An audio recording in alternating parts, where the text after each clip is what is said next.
शिव महापुराण की कथा यहां तक कहती है, मंदिर में जल चढ़ाने जाओ तो अपने घर से जल लेकर जाओ। मंदिर में तो बाल्टी भरकर रखा रहता है, लोटा भी रखा रहता है, कलश भी रखा रहता है। मंदिर का पानी भरकर, मंदिर की बाल्टी में से जल भरकर शंकर भगवान को नहलाना सरल है। अपने घर से जल लेकर जब जाओगे तो घर का वास्तु दोष, घर का पितृ दोष और घर का काल सर्प दोष तीनों उस लोटे के माध्यम से जाएगा और शिव को समर्पित होगा।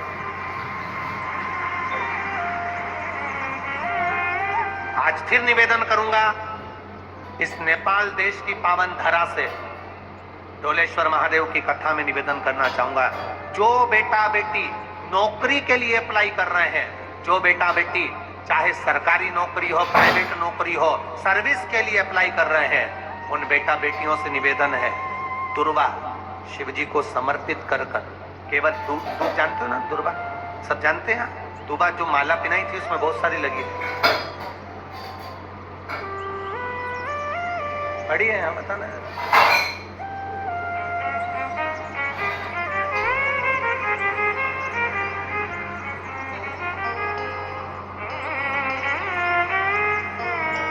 पूर्व में करिए, उससे दुगनी मेहनत तुम करो उस नौकरी को पाने के लिए। और साथ में जब एग्जाम के लिए जाओ, कहीं इंटरव्यू देने के लिए जाओ, दुर्वा शिव जी को, इस दुर्वा का जो डंडी का मुख है ये अशोक सुंदरी वाली जगह, फिर समझ लीजिए, जैसे ये शिवलिंग, ये गोल जलाधारी, यहाँ से पानी नीचे गिरता है, बीच में अशोक सुंदरी का स्थान होता है। तो ये जो दुर्वा हम चढ़ाएंगे तो इसका डंडी का मुख शिवलिंग के ऊपर चढ़ाएंगे तो ये शिवलिंग पर डंडी की जो भाग है वो अशोक सुंदरी की ओर हो गया और ये भाग इस ओर हो गया।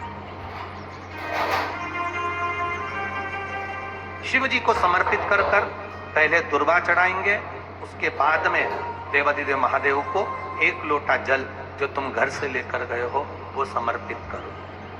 3 महीना लगातार अपनी पढ़ाई की मेहनत करो, अपने इंटरव्यू की मेहनत करो और खूब अच्छा पढ़कर साथ में एक लोटा जल और दुर्वा, शिव जी को भले 10 दुर्वा की जगह केवल एक दुर्वा चढ़ाओ, चढ़ाकर जल चढ़ाना, 3 महीने तक लगातार बाबा से प्रार्थना करना।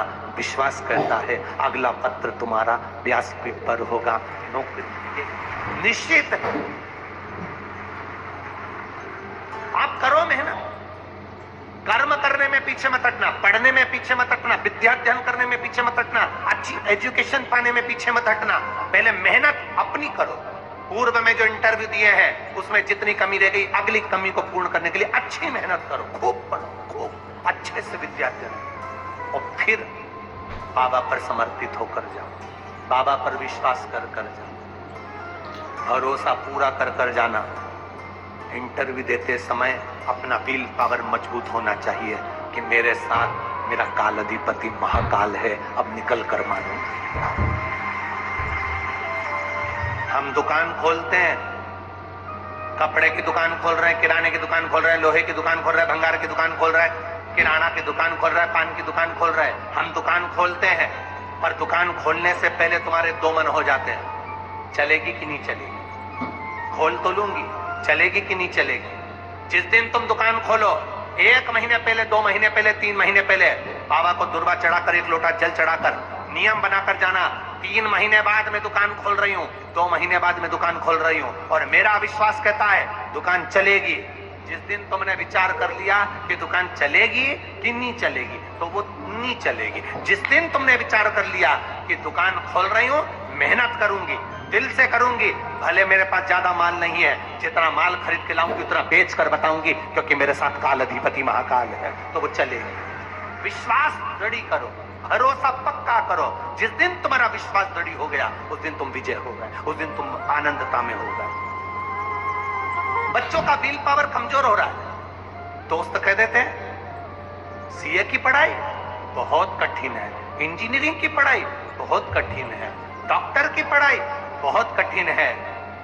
साथ वाले ऐसे मत ढूंढना जो तुम्हारा विल पावर कमजोर कर दे। ये वाली फैक्ट्री खोलेंगे तो हो सकता है नुकसान हो जाए, इसलिए ये फैक्ट्री खोलने का मन नहीं हो रहा है। फैक्ट्री का सेटअप जम गया, सब कुछ जम गया, और मालूम पड़े विचार करा कौन चलाएगा, कैसे होगा, कैसे चलेगी, तो वो फैक्ट्री कभी नहीं चलेगी। तुमने सोच लिया कि अपने क्षेत्र में नहीं है, मेहनत करूंगा, चार चांद लगाऊंगा,